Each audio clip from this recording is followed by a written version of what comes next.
What's happening, guys? Biker Dave here with the Honda Grom. If you're interested in adjusting your headlight beam, the headlight angle, here's where it is. You get your 8mm wrench, go right underneath here, loosen this guy just a little bit,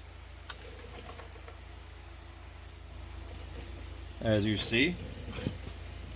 Loosen this guy. You don't have to loosen it much, just a few turns. Okay, and then you'll actually push on the headlight assembly. Just push it if you need to tape it down. If it's too low, pull it towards you, because it'll slide through this little region right here. And that's it. And then just tighten her back down. It's got a little star washer on it, you know, the locking washer thing. So you don't have to really crank it down much. Just snug it down.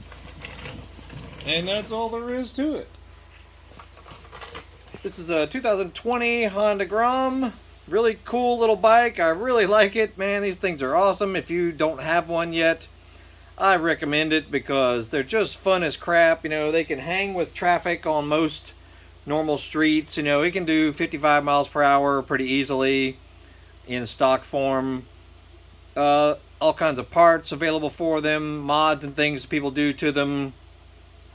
And check out other videos because we got stuff that you might like about it.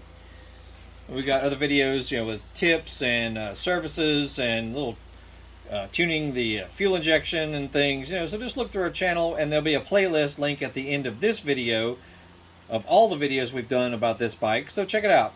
You know, we just replaced the front fender, red shrouding up here. We didn't install them, but this one's got flush-mounted turn signals, integrated rear signal. We didn't do it, but that's what it's got on it, so it's pretty awesome. We did exhaust system. It's pretty straightforward. You know, removing the oil rotor and the clutch basket and all that. You know, we got a few videos on that. Anyway, pretty cool. Awesome little bike, though. I totally like it. And so check out our videos and look for us on eBay and Amazon. Just Google Horsepower House. We got specialty tools that help you work on bikes like this and other power sport vehicles, actually, you know, because a lot of tools can be used on a wide range of models. And see us on Facebook, too. Y'all have a great day. We'll see y'all later.